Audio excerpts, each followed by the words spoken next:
മദ്യപാനിയായ ഒരു അപ്പനെ, ഒരു ഭർത്താവിനെ മക്കൾക്കോ ഭാര്യയ്ക്കോ എങ്ങനെയാണ് ഉൾക്കൊള്ളാനാവുക? മദ്യാസക്തനായാലാണ് വീട്ടിലെ കാര്യങ്ങൾ അന്വേഷിക്കാതെയും അതുപോലെ തന്നെ കുടുംബത്തിൻ്റെ ഉത്തരവാദിത്തങ്ങൾ നിറവേറ്റാതെയും പോകുന്ന ഒരു അവസ്ഥ വരുന്നത്. കുടിക്കുന്ന ആളുകളിൽ എല്ലാവരും രോഗികളല്ല, ഒരു 20% ആളുകൾ ഈ പറഞ്ഞ രോഗികളായി മാറും. കുടിക്കാതെ വന്നാൽ കുടുംബത്തിൽ നല്ല സന്തോഷമുണ്ട്, സമാധാനമുണ്ട്. കുടിച്ചിട്ട് വന്നു കഴിഞ്ഞാൽ പിന്നെ എല്ലാം കഴിഞ്ഞു. ഒരു ക്യാമ്പിൽ ഒരു 7ാം ക്ലാസ്സിൽ പഠിക്കുന്ന ഒരു പെൺകുട്ടി അവളുടെ ഒരു 3 കൂട്ടുകാരുടെ കൂടെ എൻ്റെ അടുത്ത് വന്നിട്ട് എന്നോട് ചോദിച്ച ചോദ്യം ഇതാണ്: പപ്പയെ കൊല്ലുന്നത് പാപമാണോ? അപ്പം എനിക്ക് ആദ്യമായിട്ടാണ് അങ്ങനെ ഒരു ചോദ്യം എൻ്റെ മുമ്പിലേക്ക് വരുന്നത്. ഞാൻ ആയിരക്കണക്കിന് കുഞ്ഞുങ്ങളുമായിട്ട് കഴിഞ്ഞ 15 വർഷമായി കൊച്ചേട്ടൻ എന്നുള്ള നിലയിൽ സേവനം ചെയ്യുകയാണ്.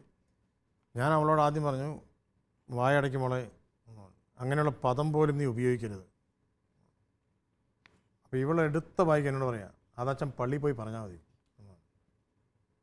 അപ്പോൾ എന്നിട്ട് ഇവളുടെ കൂട്ടുകാരികൾ ഇവളെ സപ്പോർട്ട് ചെയ്യാണ്. എന്നിട്ട് അവർ പറയാണ്, കൊച്ചേട്ടനെ ഒന്ന് കേട്ട് നോക്കിയേ, അവൾ പറയുന്നത് എന്തുകൊണ്ടാണ് ഇവൾ പറയുന്നതെന്ന് കൊച്ചേട്ടൻ കേൾക്ക്, അന്നേരം കൊച്ചേട്ടൻ തന്നെ കത്തിയെടുത്ത് കൊടുക്കും എന്ന് പറഞ്ഞു. അപ്പം ഞാൻ പറയുന്നതിന് കാത്തു നിൽക്കാതെ ഈ കൊച്ചെന്നോട് പറയുകയാണ്, അച്ഛനിത് പറയും, ഇന്ന് എൻ്റെ പപ്പ ഇന്ന് വൈകിട്ട്, ഇന്ന് ക്യാമ്പ് കഴിഞ്ഞ് ഞാൻ വീട്ടിലോട്ട് ചെല്ലുക, ഇന്ന് വൈകിട്ട് കള്ളു കുടിച്ചിട്ട് 4 കാലേ കയറി വന്നിട്ട് അമ്മയാരാണ്, പെങ്ങളാരാണ്, മകളാരാണെന്ന് തിരിച്ചറിയാതെ എൻ്റെ കട്ടിലോട്ട് ഇന്നും കയറിയാൽ അരിയാൻ വേണ്ടി ഞാൻ അരിവാൾ തലയണയുടെ കീഴിൽ ഒളിപ്പിച്ച് വെച്ചിട്ടാണ് ഞാൻ ക്യാമ്പിന് വന്നിരിക്കുന്നത്. കണ്ടിച്ചു കളയും ഞാൻ എന്ന് പറയുന്നത് 12 വയസ്സ് തികയാത്ത ഒരു പെങ്കൊച്ചാണ്. ഇത് പറഞ്ഞിട്ട് ഇവള് നിലത്തോട്ട് മുട്ടുകുത്തി കമന്നടിച്ച് കിടന്ന് കാറുകയാണ്. ഞാനിത് ആദ്യമായിട്ടാണ് ഒരു അച്ഛനോട് പറയുന്നത്. പക്ഷേ എനിക്കിത് പറയാതിരിക്കാൻ വയ്യ. എൻ്റെ പപ്പയല്ലാതെ ആവുകയാണ് കുടിച്ചു കഴിയുമ്പം. ഞാൻ വെറും ഒരു മാംസമാണ് പപ്പയുടെ മുമ്പിൽ എന്ന് പറയുന്നത് 13 വയസ്സ് തികയാത്ത ഒരു കൊച്ചാണ്. അങ്ങനെ ഈയൊരു ദുരന്ത അനുഭവമുള്ള ആയിരക്കണക്കിന് കുഞ്ഞുങ്ങൾ കേരളത്തിലുണ്ട്.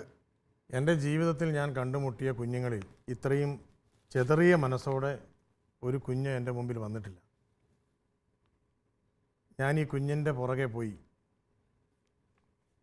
എനിക്കറിയാമായിരുന്നു ഈ ഏത് സ്കൂളിൽ നിന്നാണെന്ന്. ഞാൻ അനുഭവിച്ച തുടർന്നുള്ള അനുഭവങ്ങൾ എന്ന് പറയുന്നത് ആ കുടുംബത്തിൻ്റെ ദാരുണമായ ഒരു ചിത്രമാണ്. കാവൽ ആണ് എന്ന് വിചാരിച്ച്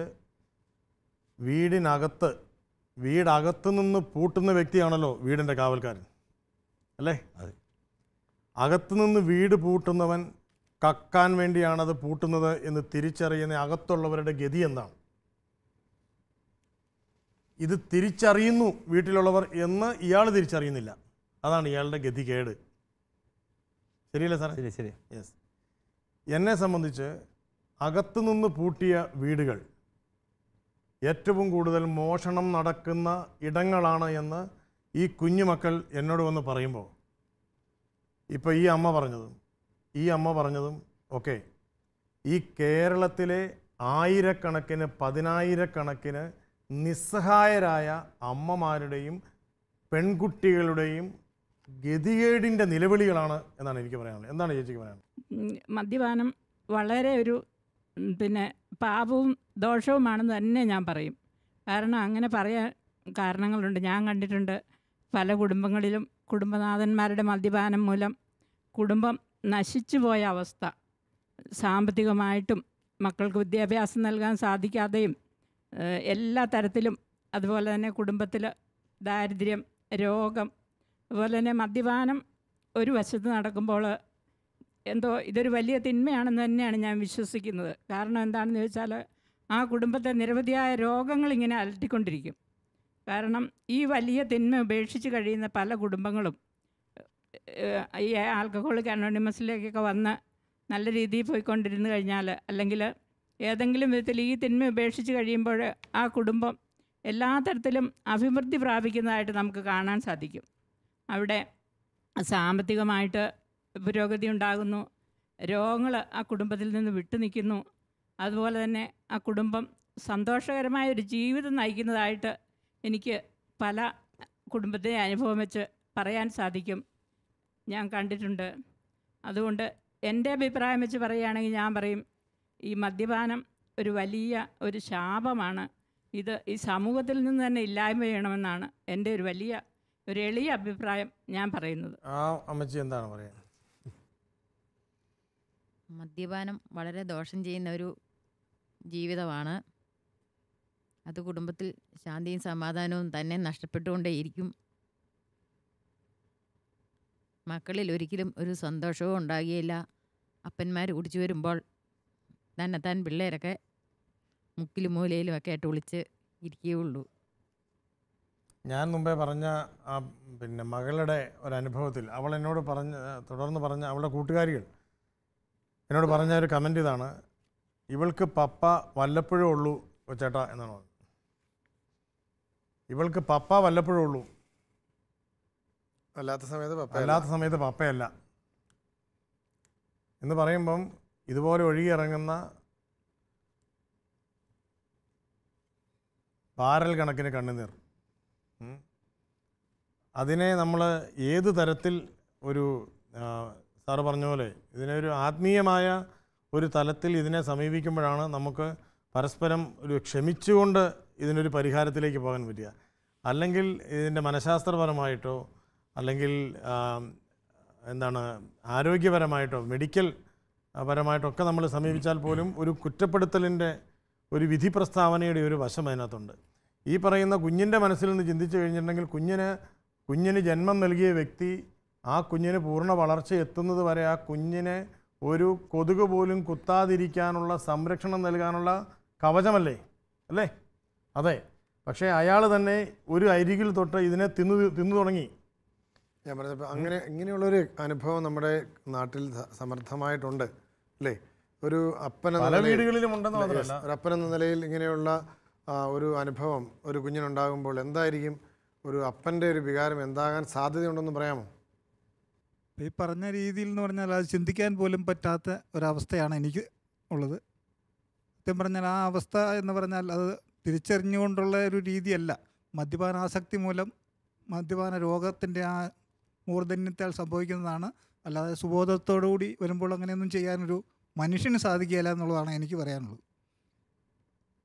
എന്നെ സംബന്ധിച്ചിടത്തോളം അതൊന്നും ചിന്തിക്കാൻ തന്നെ പറ്റാത്ത ഒരവസ്ഥയാണ്.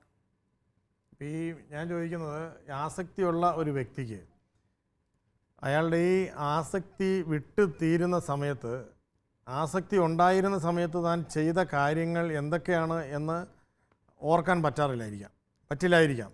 പക്ഷേ അരികിലിരിക്കുന്നവർ ഈ ഓർമ്മ പങ്കുവയ്ക്കുമ്പം ഇതായിരുന്നു താൻ എന്ന് മനസ്സിലാക്കാൻ അയാൾക്ക് കഴിയാറില്ലേ? എന്ത് പറയുന്നു സന്തോഷ് സാറേ? ഓർക്കാൻ പറ്റാതാവുന്ന സംഭവമുണ്ട്. ബ്ലാക്ക് ഔട്ട് എന്ന് പറഞ്ഞ സ്റ്റേജ് തന്നെയുണ്ട്. കാരണം ഒരു പ്രത്യേക സമയം വരെയുള്ള കാര്യങ്ങളൊക്കെ ഓർമ്മിക്കുകയും അതിനുശേഷം പിന്നെ അടുത്തൊരു സുബോധാവസ്ഥ എത്തുന്നവരെയുള്ള മുഴുവൻ കാര്യങ്ങളും മറന്നുപോവുകയും ചെയ്യും. അത് ഒരുപാട് വീടുകളിൽ ഏറ്റവും വലിയ പ്രശ്നം ഉണ്ടാകുന്നൊരു കാര്യം ഇതാണ്. പലപ്പോഴും പരസ്പരം പറയാറുണ്ട്, രാത്രി വന്നേച്ച് ഭാര്യയോട് ഉള്ള തെറിയും അവളുടെ അപ്പനെയും അമ്മയ്ക്കും എല്ലാവർക്കും വളരെ കൃത്യമായിട്ട് ഓരോ ഇൻസിഡൻറ്റ് വെച്ച് തന്നെ പറയുകയും, അപ്പോൾ ഇയാളോട് ഇപ്പോൾ പറഞ്ഞിട്ട് കാര്യമല്ലോ, നേരം വെളുക്കുമ്പോൾ ഇയാളോട് ഇത് പറഞ്ഞു തീർക്കണം എന്നുള്ള വാശിക്കുന്ന രാവിലെ പറയുമ്പോൾ ഞാനോ നിന്നോടോ അങ്ങനെയോ വേറെ ആരെക്കുറിച്ച് പറഞ്ഞാലും ശരി നിൻ്റെ അച്ഛനെക്കുറിച്ച് ഞാൻ പറയുകയില്ല. അയാൾ പറഞ്ഞ സത്യമാണ്. അയാളുടെ മനസ്സിൽ ആ ഒരു ഓർമ്മയില്ല. അതുകൊണ്ട് തന്നെ മനഃശാസ്ത്രം അതിനെ ബ്ലാക്ക് ഔട്ട് എന്ന പേരിലാണ് വിളിക്കുന്നത്. അത് ഈ കുടിയുടെ രണ്ടാമത്തെ ഘട്ടത്തിലൊക്കെ വരുന്നൊരു സംഭവം. പൈസ കൊടുത്താൽ ഓർമ്മയില്ല, വാങ്ങിയാൽ ഓർമ്മയില്ല. സ്വന്തം വണ്ടി നേരം വെളുത്ത് നോക്കുമ്പോൾ പോർച്ചിലില്ല. എവിടെയാണ് ഉള്ളതെന്ന് അറിയാതെ പോയത് യൂണിവേഴ്സിറ്റിയിൽ ഒരു പ്രൊഫസർക്കാണ്. 3 ദിവസം കഴിഞ്ഞ് അദ്ദേഹത്തിൻ്റെ അനുജൻ ഒരു DYSP ആണ്. അപ്പം പുതിയ വണ്ടിയായിരുന്നു ഇത്. ചേട്ടായി നമ്മുടെ വണ്ടി എന്ത് ചെയ്യുമെന്ന് ചോദിച്ച് വിളിച്ചപ്പോൾ അത് വർക്ക്ഷോപ്പിലുണ്ട്. നമ്മുടെ വണ്ടി പോലെ ഒരു വണ്ടി റോഡ് സൈഡിൽ കണ്ടു, അതുകൊണ്ട് വിളിച്ചതാന്ന് പറഞ്ഞത് ഓടിപ്പോയി, നീ ആരോടും പറയണ്ടെന്ന് പറഞ്ഞ വണ്ടി എടുത്തുകൊണ്ട് പോയ സംഭവമുണ്ട്. എവിടെ വെച്ചു? സംഭവം സത്യമാണ്. പക്ഷെ പിറ്റേ ദിവസം പറയുമ്പോൾ ഞാൻ അങ്ങനെയൊന്നും ചെയ്യല എന്നുള്ള ഒരു ധാരണയും ചിലപ്പോൾ ഉണ്ടാകാം. ചിലപ്പോൾ ഈ കുറ്റബോധം എന്ത് ചെയ്യാം, വീണ്ടും ഇയാളെ ഉൾവലിയിക്കാം. പക്ഷെ പിന്നെ കുടിച്ചു കഴിയുമ്പോഴും സുബോധമില്ലാത്ത അവസ്ഥയാണ് വരുന്നത്. അപ്പോൾ ഇതുകൊണ്ട് തന്നെ ആൽക്കഹോളിക്സ് അനോണിമസ് എപ്പോഴും പറയുന്നത് ഒരു ഇൻ്റഗ്രേറ്റഡ് ആയ ഒരു ട്രീറ്റ്മെൻറ്റ് ഇയാൾക്ക് വേണമെന്നാണ്. ആത്മീയമായ വശത്ത് വേണം, ശാരീരികമായ വശത്ത് വേണം, മാനസികമായ വശത്ത് വേണം, കുടുംബപരമായ വശത്ത് വേണം. അതുകൊണ്ട് തന്നെ കുടുംബപരമായ വശം എന്ന് ഞാൻ ഉദ്ദേശിച്ചത് ആൽക്കഹോളിക്സ് അനോണിമസ്, ഞാനത് പറയാൻ ആളല്ലെങ്കിലും ഈ കൂട്ടത്തിൽ ഇപ്പോൾ ഞാൻ മാത്രമേ ഉള്ളൂ എന്നുള്ളത് പറയാം. ആൽക്കഹോളിക്സ് അനോണിമസിനെ പോലെ തന്നെ അൽ അനോൺ എന്ന് പറയുന്നൊരു കൂട്ടായ്മയുണ്ട്. നേരത്തെ റോബിയച്ചൻ പറഞ്ഞു ചാവറയിൽ ഭാര്യയും മക്കളും ഒന്നിച്ച് വന്നു എന്ന് പറഞ്ഞു. ഭാര്യമാർ അവരുടെ കൂട്ടായ്മയ്ക്കാണ് വന്നത്. എ കൂട്ടായ്മയ്ക്കല്ല. എ കൂട്ടായ്മയിൽ മദ്യാസക്തർ മാത്രമേ ഉള്ളൂ, വേറെ ആരുമില്ല. അവിടെ ഈ ഒരൊറ്റ പ്രശ്നം മാത്രമേ ഡീൽ ചെയ്യുന്നുള്ളൂ. വേറെ കുടുംബപരമായ കാര്യങ്ങളോ മറ്റു കാര്യങ്ങളോ സാമ്പത്തിക പ്രശ്നങ്ങളോ ഒന്നുമില്ല. എങ്ങനെ എനിക്ക് എൻ്റെ കുടി ഇന്നൊരു ദിവസത്തേക്ക് മാറ്റിവെക്കാം, 24 hours പ്രോഗ്രാം. മറ്റവർ വന്നത് എങ്ങനെ എനിക്ക് ഈ ആളുടെ കൂടെ ജീവിക്കാൻ പറ്റും.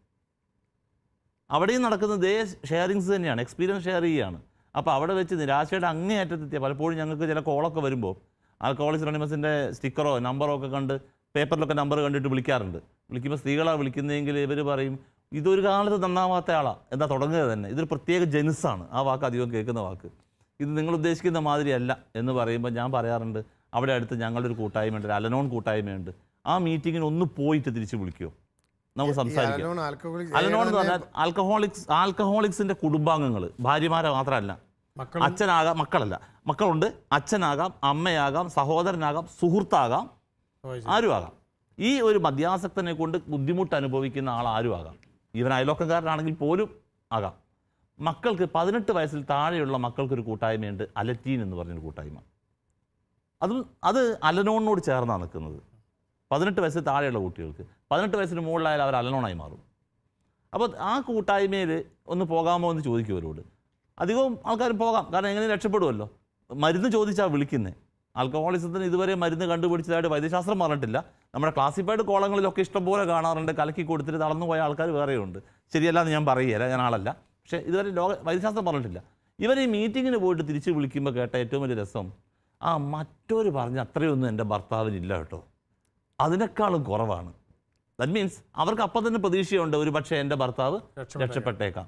രണ്ടാമത്തെ കാര്യം, എൻ്റെ ഭർത്താവ് ഇതുവരെ ചെയ്തതൊക്കെ അയാളുടെ ഒരു രോഗാവസ്ഥയുടെ ഭാഗമാണ് എന്ന് കേൾക്കുന്നത് അയാളോട് മറക്കാനും പൊറുക്കാനും ഇവർക്ക് ഏറ്റവും വലിയ ചാൻസ് കൊടുക്കുന്നു. അല്ലേ, പലപ്പോഴും നമ്മുടെ കുടുംബങ്ങളിൽ വരുന്നൊരു പ്രശ്നം, മദ്യാസക്തനായ ആൾ മദ്യം കഴിച്ച് വരുമ്പം അത് അയാളുടെ ഒരു രോഗത്തിൻ്റെ ഭാഗമായിട്ട് അല്ലെങ്കിൽ അയാളുടെ ഒരു ബലഹീനതയായിട്ട് അംഗീകരിക്കുന്നതിന് പകരം അയാളെ കുറ്റപ്പെടുത്തുക, മക്കളെയും കൂടെ കൂട്ടി അയാളുടെ ചെയ്തികൾ, അദ്ദേഹത്തിൻ്റെ ബലഹീനതകൾ, അദ്ദേഹത്തിൻ്റെ ആംഗ്യ വിക്ഷേപങ്ങളൊക്കെ പലപ്പോഴും അനുകരിച്ച് കാണിച്ച് അദ്ദേഹത്തെ പ്രകോപിപ്പിക്കുക, ഇങ്ങനെയൊക്കെയുള്ള ചില മേഖലകൾ ചില കുടുംബങ്ങളിലുണ്ട്.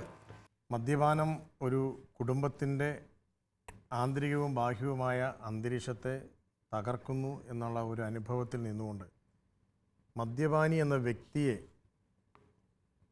ഒരു രോഗിയായി പരിഗണിക്കാനും അയാളെ ചികിത്സിക്കാൻ ഉള്ള സാഹചര്യം ഒരുക്കാനുമുള്ള ഒരു മാനസിക അന്തരീക്ഷത്തിലേക്കാണ് നമ്മളുടെ ചർച്ച നമ്മളെയും നമ്മുടെ ശ്രോതാക്കളെയും കൊണ്ടുപോകുന്നത്. ഏത് രീതിയിൽ നമുക്ക് ഇത്തരത്തിലുള്ള ഒരു രോഗാവസ്ഥയായിട്ട് ഇതിനെ അംഗീകരിച്ചാൽ ഏത് രീതിയിലൊക്കെയുള്ള ചികിത്സാ സാധ്യതകൾ ഈ മേഖലയിലുണ്ട്? സന്തോഷ് സാറിന് എന്താണ് അതിനെപ്പറ്റി പറയുന്നത്? ആൽക്കഹോളിക്സ് അനോണിമസ് ചികിത്സിക്കുന്നില്ല, ആൽക്കഹോളിക്സ് അനോണിമസിന് ചികിത്സാലയങ്ങളും ഇല്ല. അതുകൊണ്ട് തന്നെ പ്രത്യേകം ഒന്നിനെ എടുത്ത് സജസ്റ്റ് ചെയ്യുന്നില്ല. പക്ഷേ ആൽക്കഹോളിക്സ് അനോണിമസ് ഇത് രോഗമായിട്ട് തന്നെയാണ് കാണുന്നത്. വൈദ്യശാസ്ത്രത്തിൻ്റെയും മതത്തിൻ്റെയും ഒരു ക്രച്ചസിൻ്റെ മുകളിലെന്നാണ് പറയുക. ഇത് രണ്ടിൻ്റെയും തോളിൽ കൈവച്ചുകൊണ്ടാണ് എ കൂട്ടായ്മ നിൽക്കുന്നത്. വൈദ്യശാസ്ത്രത്തിൻ്റെയും മതത്തിൻ്റെയും തോളിൽ കൈവച്ചുകൊണ്ടാണ് എ സ്ഥിതി ചെയ്യുന്നത്. അതെ, ഒരിക്കലും ഇതിൻ്റെ രോഗത്തിൻ്റെ ഭാഗത്ത് തള്ളിക്കളയുന്നില്ല. എല്ലാവർക്കുമല്ല, പക്ഷേ ചികിത്സ ആവശ്യമുള്ള ആളുകളുണ്ടാവാം. കാരണം ശാരീരികമായി അങ്ങേയറ്റത്തെത്തിയ ഒരാളെ സംബന്ധിച്ചിടത്തോളം എന്ത് പറഞ്ഞാലും ശരി അയാൾക്ക് ഒറ്റയ്ക്ക് വിടാൻ കഴിയില്ല. കാരണം വിഷ്വൽ ആൻഡ് ഹിയറിംഗ് ഹലൂസിനേഷൻസ് ഉണ്ട്. അതേമാതിരി ഡെലീറിയം ട്രമൻസ്, ഷിവർ ചെയ്യുക, ഉറക്കം വരാതിരിക്കുക, അകാരണമായ ഭയം, ഫോബിയാസ്, ഇതെല്ലാം ഇതിനോടനുബന്ധിച്ച് വരാം. അയാളോട് നമ്മൾ നീ അങ്ങ് നിർത്തിക്കോ, നീ അടങ്ങിയിരുന്നോ എന്ന് പറഞ്ഞാൽ അയാൾക്ക് ഇരിക്കാൻ പറ്റുകയില്ല. അപ്പോൾ അയാളെ ശാരീരികമായ പ്രശ്നത്തിൽ നിന്ന് മാറ്റണം. അതിന് വൈദ്യസഹായം ആവശ്യമുണ്ട്. ആത്മീയമായ വശത്ത് അയാൾക്ക് വന്ന കോട്ടങ്ങൾ പരിഹരിക്കണമെങ്കിൽ ഈ പറഞ്ഞ മതപരമായ സഹായവും ആവശ്യമുണ്ട്. എനിക്ക് തോന്നുന്നു കുടുംബത്തിന് വലിയൊരു പ്രാധാന്യം അക്കാര്യത്തിലുണ്ടെന്ന് തോന്നുന്നു. എന്ത് തോന്നുന്നു അങ്ങനെയുള്ള ഒരു സാഹചര്യത്തിൽ നമ്മുടെ കുടുംബത്തിൻ്റെ ഒരു റോൾ എന്തായിരിക്കും? അല്ലെങ്കിൽ മക്കളിൽ നിന്നും ഭാര്യയിൽ നിന്നൊക്കെ എന്തായിരിക്കും, അങ്ങനെ ഒരാളെ എന്തായിരിക്കും പ്രതീക്ഷിക്കുക? സാധാരണ ഏത് തരത്തിലുള്ള പിന്തുണയാണ് പ്രതീക്ഷിക്കുന്നത്? എൻ്റെ അഭിപ്രായത്തിൽ ഒരു തിണ്ണയിൽ നിൽക്കുന്ന ഒരു കുഞ്ഞിനെ നമുക്ക് ആ കുഞ്ഞിനെ താഴേക്ക് വീഴാതെ ഒരു കൈ കൊടുത്ത് സഹായിക്കാം. അതേസമയം ആ കുഞ്ഞിനെ നമുക്ക് പുറയിൽ നിന്ന് തള്ളിയിടാം. പക്ഷേ ആ കുഞ്ഞ് വീണ് കഴിഞ്ഞാൽ അതൊരു അഗാധമായ വീഴ്ചയായിരിക്കും. പക്ഷേ ആ നിമിഷം നമ്മൾ ആ കുഞ്ഞിൻ്റെ കയ്യിൽ പിടിച്ച് ആ കുഞ്ഞിനെ രക്ഷിക്കാനുള്ള ഒരു മനസ്സ് തോന്നുക നമ്മുടെ കുടുംബത്തിലായാലും സമൂഹത്തിലായാലും ഉള്ള നമ്മളോടടുത്ത് ഇടപഴകുന്നവരൊക്കെ ചെയ്യേണ്ടത് അതാണെന്നാണ് എൻ്റെ. പറഞ്ഞാൽ ഒരു രോഗി എന്ന നിലയിൽ കാണുന്നത് പോലെ തന്നെ ആശ്രയം ആവശ്യമുള്ള ഒരാളെന്ന രീതിയിൽ കൂടി അദ്ദേഹത്തെ കാണണം എന്നുള്ളതാണ് ഒരു സങ്കല്പം, അല്ലേ? എന്ത് തോന്നുന്നു? ഒരു സ്ത്രീക്ക് തൻ്റെ ഭർത്താവിനെ സഹായിക്കണമെങ്കിൽ അതിനെക്കുറിച്ച് അറിവ് വേണ്ടേ? എൻ്റെ ഭർത്താവിനെ മദ്യപാനത്തിൽ നിന്ന് രക്ഷിക്കാൻ എനിക്ക് എന്ത് ചെയ്യാൻ പറ്റുമെന്ന് സമൂഹത്തിൽ നമുക്ക് എന്തെങ്കിലും അറിവ് കിട്ടണ്ടേ? ഒരു സാധാരണയായി ഇപ്പോൾ കുടിക്കുന്ന ഒരു ഭർത്താവാണെങ്കിൽ ഒരുപാട് അപമാനങ്ങളും പരിഹാസങ്ങളും പല സ്ത്രീകൾക്ക് കേൾക്കേണ്ടി വരുന്നുണ്ട്. അത് പുറമെ ഒരാളോട് ചോദിക്കാൻ അവർക്ക് ധൈര്യം ഉണ്ടാവില്ല, ഒരുപാട് പരിഹാസങ്ങൾ ഏൽക്കേണ്ടി വരൂലേ?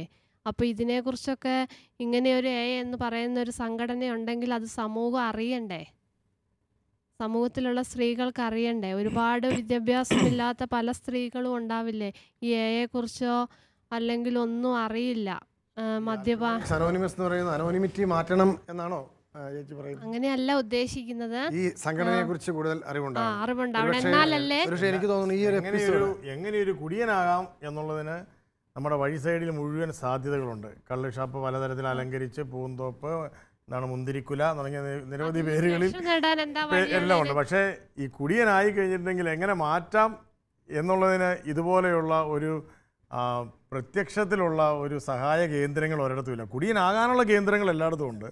കുടിയനായി കഴിഞ്ഞാൽ മാറി വരാനുള്ള കേന്ദ്രങ്ങൾ ഒരിടത്തും ചില ഇടങ്ങളിൽ, എല്ലായിടത്തും ഇല്ലെന്നല്ല, നമ്മുടെ പല രൂപതാ കേന്ദ്രങ്ങളിലും അത്തരത്തിലുള്ള ഡി അഡിക്ഷൻ സെൻ്ററുകളും മറ്റും സമൃദ്ധമായിട്ട് മിക്ക സ്ഥലങ്ങളിലുണ്ട്. പക്ഷേ അവിടെയൊക്കെ പോയാലും ഒരുപക്ഷെ ഇത്തരത്തിൽ പരസ്പരം സഹായിക്കുകയും മാറാൻ പ്രചോദിപ്പിക്കുകയും ജീവിതം തന്നെ ഉദാഹരണമായിട്ട് കാണിച്ചു കൊടുക്കുകയും ചെയ്യുന്ന ഒരു കൂട്ടം ആളുകളുടെ ഇടയിൽ നിന്നുകൊണ്ട് ഒരാൾക്ക് അതിന് കൂടുതൽ എളുപ്പമുണ്ടാവും. അങ്ങനെയൊരു സാധ്യത കൂടുതൽ ആളുകൾ അറിയില്ല എന്നാണ് ഒരുപക്ഷെ ചേച്ചി പറഞ്ഞത്. എനിക്ക് തോന്നുന്നു ചേച്ചിയുടെ അഭിപ്രായം എന്താണ് ഇക്കാര്യത്തിൽ? ഈ ഡി അഡിക്ഷൻ സെൻ്ററുകളെക്കുറിച്ചും എയെക്കുറിച്ചൊക്കെ കൂടുതൽ അറിയാനായിട്ട് ഏത് സമയത്ത് വിളിച്ചാലും നമ്പറൊക്കെ കിട്ടിക്കഴിഞ്ഞാൽ എയുടെ ഭാരവാഹികളെ, മദ്യപാനികളായ ആൾക്കാരുടെ ഭാര്യമാർ വിളിച്ചാലും ഒക്കെ എന്ത് സഹായം വേണമെങ്കിലും ചെയ്യാനായിട്ട് എയുടെ ഭാരവാഹികളൊക്കെ തയ്യാറാകുമോ സാറേ? ആദ്യമെന്ന് പറയട്ടെ, ഒരു വളണ്ടറി ഫെലോഷിപ്പാണ്. അതിന് ഭാരവാഹികളല്ല, അതിന് ഞങ്ങൾ ഉപയോഗിക്കുന്ന വാക്ക് സേവകന്മാർ, സെർവൻസ് എന്ന വാക്കാണ്. ഇവിടെ എല്ലാവരും ഓൾ ആർ ഈക്വൽ. എക്കകത്ത് എല്ലാം സമന്മാരുടെ കൂട്ടായ്മയാണ്. വലിയവരും ഇല്ല, ചെറിയവരും ഇല്ല. പക്ഷേ ഓരോ ഉത്തരവാദിത്തങ്ങളുള്ളത് കൊണ്ട് അവർ സേവകൻ എന്ന വാക്ക് തന്നെയാണ് ഉപയോഗിക്കപ്പെടുന്നത്. ഏറ്റവും വലിയ ആൾ എഴുതി കഴിഞ്ഞാൽ last your trusted servant in എന്ന വാക്കാണ് ഉപയോഗിക്കുന്നത്. അപ്പോൾ നമ്മുടെ ഹെൽപ്പ് ലൈൻ നമ്പേഴ്സ് ഒരുപാട്, ഇപ്പോൾ KSRTC ബസ്സിൽ നമ്മുടെ ഹെൽപ്പ് ലൈൻ നമ്പേഴ്സ് ഉണ്ട്, അംഗനവാടികളിൽ നമ്മുടെ ഹെൽപ്പ് ലൈൻ നമ്പേഴ്സ് ഉണ്ട്, മിക്കവാറും ഗവൺമെൻറ് ഹോസ്പിറ്റൽസിലൊക്കെ അത് ഉപയോഗിക്കുന്ന വാക്ക് തന്നെ ഇതാണ്. മദ്യപാനം നിങ്ങൾക്കൊരു പ്രശ്നമാണോ, സൗജന്യ സഹായത്തിന് താഴെ 2 or 3 നമ്പറുകൾ ഉണ്ടാവും. ഈ നമ്പറിൽ 24 മണിക്കൂറിൽ വിളിച്ചാലും അതിൽ ആരെങ്കിലുമൊക്കെ ചിലപ്പോൾ ഫോൺ വെച്ച് അപ്പുറത്തെ പ്രാഥമിക ആവശ്യങ്ങൾക്ക് പോകുമ്പോഴല്ലാതെ സ്വാഭാവികമായിട്ടും അതിന് പ്രതികരിക്കും. ഇന്ന് കേരളത്തിൽ ആൽക്കഹോളിക്സ് അനോണിമസ് വളരെ സജീവമാണ്. ഇന്ത്യയിൽ നമുക്ക് 1957 വന്നു. ഏതാണ്ട് നോർത്ത് ഈസ്റ്റ് സംസ്ഥാനങ്ങളിലൊഴികെ ബാക്കി എല്ലായിടത്തും തന്നെ ഉണ്ട്. കേരളത്തിൽ വളരെ സജീവമാണ്. എവിടെ നമ്മളോട് സഹായം അഭ്യർത്ഥിച്ചാലും നമുക്കത് കൊടുക്കാൻ പറ്റും. മറ്റൊരു കാര്യം, നേരത്തെ പറഞ്ഞൊരു കാര്യം, ആൽക്കഹോളിക്സ് അനോണിമസ് അല്ല. ആൽക്കഹോളിക്സ് അനോണിമസിലെ അംഗങ്ങൾ മാത്രമേ അനോണിമസ് ഉള്ളൂ. അത് ഞാൻ നേരത്തെ പറഞ്ഞ എല്ലാവരും സമന്മാരാണ്. ആരെയും ഉയർത്തി കാണിക്കുന്നില്ല, ഒരാളെയും ഉയർത്തി കാണിച്ചു. എന്ന ജീവിത രീതിയിലൂടെ, അതും കൂടെ ഞാൻ ഈ കൂടെ തന്നെ പറയുകയാണ്, ആൽക്കഹോളിക്സ് അനോണിമസ് ഒരു ജീവിത രീതിയാണ്. നിലവിലുണ്ടായിരുന്ന ജീവിത രീതിയിൽ നിന്ന് മാറി പുതിയ ഒരു കൺസെപ്റ്റിലേക്ക് മാറ്റം വരുന്നതിൻ്റെ കൺസെപ്റ്റിലാണ്.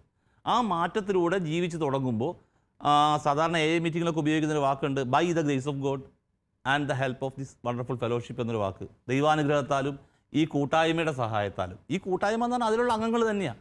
ഇവിടെയുള്ള അംഗങ്ങളാവാം, അമേരിക്കയിലുള്ളവോ, ഇറ്റലിയിൽ, എവിടെയും ലോകം മുഴുവനുമുള്ള അംഗങ്ങൾ തുല്യരാണെന്ന് വിശ്വസിക്കുന്നു. അപ്പോൾ തീർച്ചയായിട്ടും ആ ദൈവാനുഗ്രഹവും ഈ കൂട്ടായ്മയുടെ സഹായവും ആയിട്ടാണ് മുമ്പോട്ട് പോകുന്നത്. അപ്പോൾ എല്ലാവരും തുല്യരായതുകൊണ്ട് തന്നെ ഒരാൾ മൈക്കിൻ്റെ മുമ്പിൽ, ഇപ്പോൾ ഇവിടെ എന്നെ തന്നെ ഈ അനോണിമിറ്റി ഇപ്പോൾ ചെയ്യണമെന്ന് ആവശ്യപ്പെടാൻ കാരണം ഞാൻ എയുടെ സ്പോക്സ്മാൻ അല്ല, എക്ക് പബ്ലിക് റിലേഷൻസ് ഓഫീസർ ഇല്ല.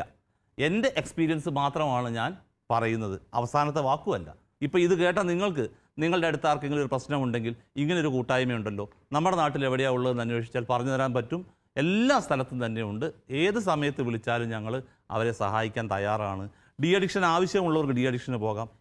ഒരു ഡി അഡിക്ഷൻ സെൻ്ററിനെ പ്രൊമോട്ട് ചെയ്യുന്നില്ല എന്നേ ഉള്ളൂ. ഇവിടെ ഇപ്പോൾ ഈ നാട്ടിലാവുകൊണ്ട് അടുത്ത് പറയുകയാണെങ്കിൽ ഇപ്പോൾ സാന്ത്വന കട്ടിപ്പാറ താമരശ്ശേരി രൂപതയുടെ കീഴിലായിട്ട് വർക്ക് ചെയ്യുന്നൊരു ഡി അഡിക്ഷൻ സെൻ്ററുണ്ട്. മാനന്തവാടിയിൽ വിൻസൻഗിരി ഹോസ്പിറ്റലുണ്ട്, ബത്തേരിൽ അസംഷൻ ഹോസ്പിറ്റലുണ്ട്, കോഴിക്കോട് ഇക്ര ഹോസ്പിറ്റലുണ്ട്, അതേപോലെ സുരക്ഷാ ഹോസ്പിറ്റലുണ്ട്, വെള്ളിപ്പറമ്പ് ശാന്തി ഹോസ്പിറ്റലുണ്ട്, ചാവക്കാട് തണൽ എന്ന് പറയുന്ന സംഭവമുണ്ട്, തൊടുപുഴ മൂവാറ്റുപുഴ ഭാഗത്ത് തൊടുപുഴ 4ഓളം സെൻ്ററുകളുണ്ട്, SH അടക്കം. അപ്പോൾ ഇങ്ങനെ ഒരുപാട് സ്ഥലങ്ങളുണ്ട്. പുളിയമല മറ്റേ അച്ഛൻ നടത്തുന്ന നവചേതന ഞാൻ പോയിട്ടുണ്ട്. ജോസഫ് അച്ഛൻ്റെ. അപ്പോൾ അങ്ങനെ ഒരുപാട് സ്ഥലങ്ങൾ, ഇത് അറിയപ്പെടാത്ത ഒരുപാട് സ്ഥലങ്ങൾ വേറെയുമുണ്ട്. പക്ഷേ ഇവിടെയൊക്കെ ഇതിൽ ആര് രക്ഷപ്പെടും ആര് രക്ഷപ്പെടില്ല എന്ന് പറയാനുള്ളൊരു അവസാന വാക്കില്ല. രക്ഷപ്പെടാൻ സാധ്യതയുള്ള രോഗമാണ് ആൽക്കഹോളിസം. എനിക്ക് തോന്നുന്നു സാറ് എത്ര വർഷമായി കൂട്ടായ്മയിലൂടെ മദ്യത്തിൽ നിന്ന് മാറി നിൽക്കുന്നത് എത്ര വർഷമായി എന്ന് വിവരിക്കാമോ? ഞാൻ ഈ ജൂലൈ 21 വന്നാൽ 16 വർഷമാവും അകത്ത് നിന്ന് മാറി നിൽക്കാൻ തുടങ്ങിയിട്ട്. ഈ മാസം 21-ാം തീയതി ആയാൽ 16 വർഷം പൂർത്തിയാകും. 16ാം പിറന്നാളാണ്. 16ാം പിറന്നാളാണ്. Happy birthday. Thank you. Very good. 16ാം പിറന്നാൾ. ഒരുപാട് ഡി അഡിക്ഷൻ സെൻ്ററുകളുണ്ടെന്നൊക്കെ പറയുന്നുണ്ട്. അതെല്ലാം ആണുങ്ങൾക്കുള്ളതാണ് പറഞ്ഞു കേട്ടതൊക്കെ. പെണ്ണുങ്ങൾക്കുള്ള ഡി അഡിക്ഷൻ സെൻ്റർ എവിടെയെങ്കിലും പ്രവർത്തിക്കുന്നതായിട്ട്, കേരളത്തിൽ എവിടെയെങ്കിലും പ്രവർത്തിക്കുന്നതായിട്ട് അറിയാൻ കഴിയുമോ? ആൽക്കഹോളിസം എന്ന രോഗം ആണുങ്ങളെയും പെണ്ണുങ്ങളെയും ബാധിക്കുന്നു. ആൽക്കഹോളിക്സ് അനോണിമസിൻ്റെ മുഖവുര അല്ലെങ്കിൽ പ്രയാമ്പിൾ എന്ന് പറയുന്ന സംഭവമുണ്ട്. മദ്യത്തിൽ നിന്ന് മാറി നിൽക്കാൻ സഹായിക്കുകയും അപ്രകാരം മാറി നിൽക്കുകയും ചെയ്യുന്ന സ്ത്രീ പുരുഷന്മാരുടെ കൂട്ടായ്മയാണ് ആൽക്കഹോളിക്സ് അനോണിമസ്. ആൽക്കഹോളിക്സ് അനോണിമസിലെ അംഗങ്ങൾ എന്ന് പറയുന്നത് ഏതാണ്ട് 60-40 വരും. 60% ആണുങ്ങളാണെങ്കിൽ 40% പെണ്ണുങ്ങളാണ്. ഈ കേരളം വിട്ട് പുറത്തേക്ക് പോയി കഴിഞ്ഞാൽ ആൽക്കഹോളിക്സ് അനോണിമസിൻ്റെ മീറ്റിങ്ങിൽ ആണുങ്ങളും പെണ്ണുങ്ങളും ഒന്നിച്ച് തന്നെയാണ് ഇരിക്കുന്നത്. അയാൾ ആൽക്കഹോളിക് എന്ന് പറഞ്ഞ് തന്നെയാണ് ഇരിക്കുന്നത്. കുടിക്കുന്ന ആരും ഈ രോഗികളാവാം. കുടിക്കുന്ന എല്ലാവരും രോഗികളായിക്കൊള്ളണമെന്നില്ല. ആര് രോഗിയാവുമെന്ന് നേരത്തെ പറയാൻ കഴിയുകയില്ല. ഭർത്താവിന് കമ്പനി കൊടുക്കാൻ വേണ്ടി കൂട്ടത്തിൽ കൂടിയ ഭർത്താവിനോട് ബാറിൽ പോയി കഴിക്കേണ്ടല്ല, മറ്റു കൂട്ടുകാരുടെ ഒപ്പം കഴിക്കേണ്ട, ഞാൻ കൂടിത്തരാമെന്ന് പറഞ്ഞ് കൂടെ കൂടിയ ഹയർ സെക്കൻഡറി സ്കൂളിലെ ടീച്ചർ ഭർത്താവിന് സ്ട്രോക്ക് വന്നപ്പോൾ കുടി നിർത്തേണ്ടി വന്നു ഭർത്താവ്. പക്ഷെ ടീച്ചറിന് പ്രശ്നമായിരുന്നു അന്നേരം. അവസാനം കുറച്ച് നാൾ ഭർത്താവ് ഭാര്യയ്ക്ക് വേണ്ടി ചെറിയ കുപ്പിയൊക്കെ മേടിച്ചുകൊണ്ടുപോയി. നമ്മുടെ നാട് ഒരു പുരുഷ മേധാവിത്വമുള്ള നാടാണ്. ഭർത്താവിന് സഹിക്കാൻ വയ്യാഞ്ഞിട്ട് കോഴിക്കോട് ഹോസ്പിറ്റലിൽ ആ ടീച്ചറിനെ അഡ്മിറ്റ് ചെയ്തു. ഈ ഇക്ര ഹോസ്പിറ്റലിലും ശാന്തിയിലുമൊക്കെ സ്ത്രീകൾ ചികിത്സ കഴിഞ്ഞ് പോയിട്ടുണ്ട്. കട്ടിപ്പാറയിലുണ്ടെന്ന് എൻ്റെ വിശ്വാസം. പക്ഷേ നമ്മുടെ ഇവിടെ മറ്റ് സ്ഥലങ്ങളിലെ പോലെ മീറ്റിങ്ങുകളിലേക്ക് സ്ത്രീകൾ നേരെ കടന്നു വരുന്നില്ല. പക്ഷേ അവർ ഈ ചികിത്സ കഴിഞ്ഞ സ്ഥലവുമായിട്ട് നല്ലൊരു ബന്ധം നിലനിർത്തുന്നു. ഞാൻ ആദ്യം പറഞ്ഞ ഒരു കാര്യം കൂടെ പറഞ്ഞു കഴിഞ്ഞാൽ ഒന്നും കൂടെ പറഞ്ഞാൽ ആവർത്തിച്ചാൽ മനസ്സിലാവും. ഇതൊരിക്കലും മാറാത്ത രോഗം. ആൽക്കഹോളിക്സ് അനോണിമസ് എന്തിനാണ് എന്ന് ചോദിച്ചാൽ കുടി നിർത്താനല്ല, നിർത്തിയ കുടി തുടർന്നു കൊണ്ടുപോകാനാണ്. കുടി നിർത്താൻ ഒരുപാട് മാർഗ്ഗങ്ങളിലൂടെ കഴിയാറുണ്ട്. ഞാൻ നേരത്തെ പറഞ്ഞ 25 നോമ്പ് 25 ദിവസം നിർത്തിയ ആളാണ്. പക്ഷേ അയാൾക്കത് കണ്ടിന്യൂ ചെയ്ത് കൊണ്ടുപോകാൻ പറ്റുന്നില്ല. കാരണം അയാളുടെ ഈ ക്രേവിങ് അങ്ങനെ നിലനിൽക്കുന്നു. പക്ഷേ ഇവിടെ നിർത്തിയ കുടി തുടർന്നു കൊണ്ടുപോകാൻ എനിക്ക് ഈ പ്രശ്നമുള്ള ആളാണ്, എനിക്ക് കുടിക്കാൻ പറ്റില്ല എന്ന ബോധ്യം. ഐ ആം ആൻ ആൽക്കഹോളിക് എന്ന വാക്ക് ഉപയോഗിക്കുന്ന മീറ്റിംഗ് സ്ഥലത്ത് തന്നെയാണ്. അത് മറ്റുള്ളവരോടല്ല, ഞാൻ എനിക്കിത് കൊടുക്കുന്ന ഒരു റിഫ്രഷ്മെൻ്റ് ഓർമ്മപ്പെടുത്തൽ കൂടിയാണത്. അപ്പോൾ തീർച്ചയായിട്ടും ആ നിലനിർത്തിക്കൊണ്ടു പോകാനാണ് സഹായിക്കുന്നത്. സ്ത്രീകൾക്കുമുണ്ട്, സ്ത്രീകൾക്ക് സ്ത്രീകളുടേതായ കൂട്ടായ്മയുണ്ട്. കേരളത്തിൽ അത്രമാത്രം കാര്യമായിട്ടില്ല. എനിക്ക് ചോദ്യം അച്ഛന്മാരോടാണ്. നമ്മുടെ ബൈബിളിൽ പലയിടത്തും വീഞ്ഞു കുടിച്ചു മതോദ്യമന എന്നെല്ലാം പറയുന്നുണ്ട്. പിന്നെ എന്തുകൊണ്ടാണ് ഈ അച്ഛന്മാർ ഇപ്പോൾ ഈ മദ്യപാനത്തിനെതിരെ നിൽക്കുന്നതും മദ്യപാനം ഒരു പാവമായിട്ട് ചിത്രീകരിക്കുന്നതും എന്നതിനെക്കുറിച്ചൊന്ന് പറഞ്ഞാൽ കൊള്ളാം. അച്ഛന്മാർ മദ്യപാനത്തിനെതിരെ നിൽക്കുന്നു എന്ന് പറയുന്നത് ഈ മദ്യപിക്കുന്നവരോട് എന്തെങ്കിലും പ്രത്യേകമായ വൈരാഗ്യമുള്ളത് കൊണ്ടല്ല. സുസ്ഥിരമായൊരു കുടുംബമാണ് ഒരു സമൂഹത്തിൻ്റെ ഭദ്രതയുടെ അടിസ്ഥാന ഘടകം എന്ന് കേരള കത്തോലിക്ക സമൂഹത്തെ പഠിപ്പിച്ച വിശുദ്ധനാണ് ചാവറയച്ചൻ. കുടുംബത്തിൻ്റെ ഭദ്രതയാണ് സമൂഹത്തിൻ്റെ ഭദ്രത. കുടുംബ ഭദ്രത എന്ന് പറയുന്നത് എങ്ങനെ ഉണ്ടാകുന്നു? കുടുംബത്തിലെ ഓരോരുത്തരുടെയും പൊസിഷൻസ്, സ്ഥാനം ഭദ്രമാകുമ്പോഴാണ്. അപ്പൻ അപ്പനാകുമ്പോഴും അമ്മ അമ്മയാകുമ്പോഴും മക്കൾ മക്കളാകുമ്പോഴുമാണ് ഒരു കുടുംബം ഭദ്രമാകുന്നത്. അപ്പൻ അടിമയാകുമ്പോഴും അമ്മ ഉടമയാകുമ്പോഴും അല്ലെങ്കിൽ അയൽക്കാരൻ കയറി കുടുംബത്തിൽ ഉടമയാകുമ്പോഴും കുടുംബ ഭദ്രത തകരുകയാണ്. ഈ തകരാനുള്ള സാധ്യതയെ ചെറുക്കാൻ ഈ കുടുംബത്തെ അറിയിക്കുകയും പ്രചോദിപ്പിക്കുകയും ചെയ്യുക എന്ന് പറയുന്നത് ശത്രുത കൊണ്ടല്ല, മൈത്രി കൊണ്ടാണ്. അത് പുരോഹിതൻ മാത്രം ചെയ്യുന്നതല്ല, കത്തോലിക്ക പുരോഹിതൻ മാത്രമല്ല ചെയ്യുന്നത്. പൊതുസമൂഹത്തോട് സ്നേഹമുള്ള എല്ലാവരും അത് ചെയ്യുന്നുണ്ട്. MP മന്മഥൻ സാറാണ് ആദ്യം തന്നെ കേരളത്തിലെ ആദ്യത്തെ മദ്യവിരുദ്ധ സമിതിയുടെ ഒരു മുൻനിര പോരാളി. MP മന്മഥൻ സാറും ജി കുമാരപിള്ള സാറുമൊക്കെ ആയിരുന്നു. ഇത് കേരളത്തിലെ പുരോഹിതരുടെ മാത്രം ഒരു വിഷയമല്ല. പൊതുസമൂഹത്തെ സ്നേഹിക്കുന്ന ഭദ്രമായിട്ടുള്ള പുരോഹിതരതിനെ മുൻനിരയിൽ നിന്നുകൊണ്ട് ഈ ഒരു വിഷയം അവതരിപ്പിക്കുന്നുണ്ടെങ്കിൽ അത് കത്തോലിക്ക സഭയുടെ ഒരു ദർശനം പൊതുസമൂഹത്തിൽ അവതരിപ്പിക്കാൻ വേണ്ടി തന്നെയാണ്. കത്തോലിക്ക സഭയുടെ ദർശനം അനുസരിച്ച് കുടുംബം സഭയുടെ ഏറ്റവും ചെറിയ ഏകകം തന്നെയാണ്. സഭയുടെ അടിസ്ഥാന ഘടകം എന്ന് പറയുന്നത് കുടുംബമാണ്.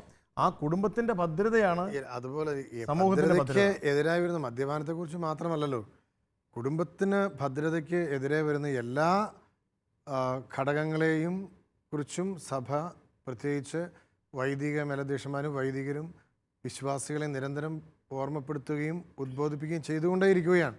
പലതരങ്ങളിലും വീഴ്ചകളുണ്ട് അല്ലേ?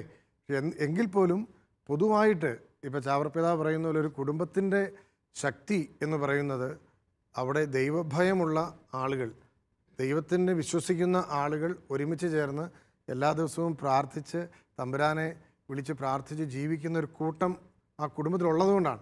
അതിനെ ഛിന്നഭിന്നമാക്കുന്ന ഏത് സാഹചര്യത്തെയും തടയണമെന്നുള്ള സഭയുടെ അല്ലെ വൈദികരുടെ മാത്രം കടമയല്ല. ഒരു പൊതുസമൂഹത്തെ സ്നേഹിക്കുന്ന റോയിച്ചൻ സൂചിപ്പിച്ച പോലെ ആരും അത് ചെയ്യും. ഇപ്പോൾ കത്തോലിക്ക സഭയിൽ മാത്രമല്ല മദ്യത്തിനെതിരെയുള്ള മൂവ്മെന്റ്സും മറ്റു എല്ലാ തൈത്തോട്ടവച്ചൻ മദ്യവിരുദ്ധ സമിതിയെ ചിത്രീകരിക്കുന്നത് എന്തിനാണ്? എങ്ങനെയാണ് മദ്യപാനം ഒരു പാപമായി മാറുന്നത്? എങ്ങനെയാണ് മദ്യപാനം ഒരു പാപമായി മാറുന്നതിൻ്റെ കാരണം ഇത് ഒരു വ്യക്തിയും അറിയാതെ ചെയ്യുന്ന ഒരു തിരഞ്ഞെടുപ്പല്ല എന്നുള്ളതിൻ്റെ പേരിലാണ്. തിരഞ്ഞെടുക്കുന്നത് അറിഞ്ഞുകൊണ്ടാണല്ലോ.